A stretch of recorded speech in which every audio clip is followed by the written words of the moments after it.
देखिए, Indian markets की अगर बात करूँ, आज भी जैसे इंडियन मार्केट्स रहे, इंडियन मार्केट्स में प्रैक्टिकली ट्रेडर्स के लिए तो कुछ कुछ भी नहीं रह गया है।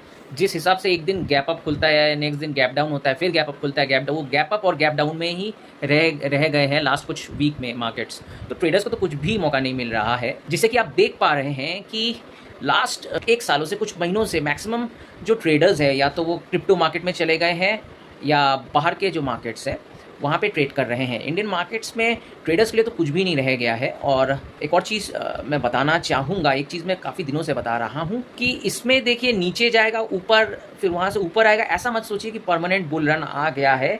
इतनी अनसर्टेनिटी है मार्केट में, मैक्रो इकोनॉमिक फैक्टर्स अच्छे नहीं लग रहे हैं, माइक्रो इकोनॉमिक फैक्टर्स, इंडिया की इकोनॉमी भी उतनी अच्छी दिख नहीं रही है, और साथ साथ में ये जो वॉर चल रहा है जिसके कारण महंगाई का तो बढ़ रहा है और डर भी पैदा हो रहा है इससे।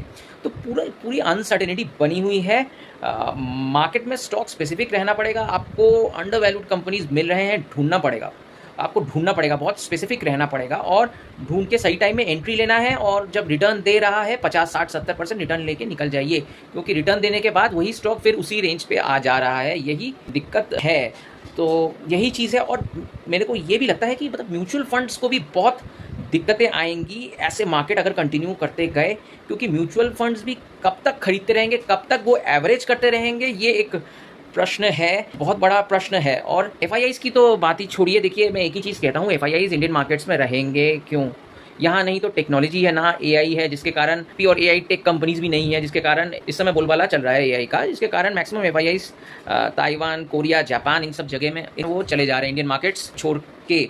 और कुछ रखा ही नहीं है एफआईआईज़ के लिए। लॉन्ग टर्म कैपिटल गेन्स तो था, एलटीसीजी टैक्स, ऊपर से ये डेरिवेटिव मार्केट में जो एसटीसीजी, जो शॉर्ट टर्म कैपिटल गेन्स भी बढ़ा दिया है। तो ये एक बहुत दिक्कत है, क्योंकि मैक्सिमम जो हेज फंड्स हैं वो अब इंडिया में इन्वेस्ट नहीं करेंगे, क्योंकि वो हेज भी करते हैं। अब वो उनके हेजिंग में अगर उनको कॉस्ट ज़्यादा पड़ रहा है तो वो क्यों आएंगे? और साथ साथ में इंडिया की करेंसी भी वीक होती जा रही है।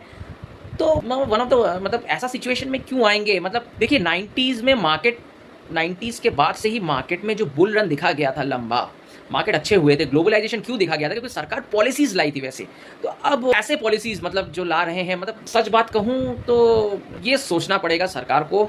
एफआईआईज़ अगर इंडियन मार्केट्स में अगर नहीं आएंगे तो ऐसे ही मार्केट्स आपको दिखने को मिलेंगे। और रहेगा ही, बहुत पहले भी मैं कह चुका हूँ, जो हम लोग गाते रहते थे, रिटेलर्स जिंदाबाद, रिटेलर्स भाई ऐसे ही हैं, पैनिक दिखेगा सब के सब भागेंगे। ये तो साफ आपको पता चल रहा है।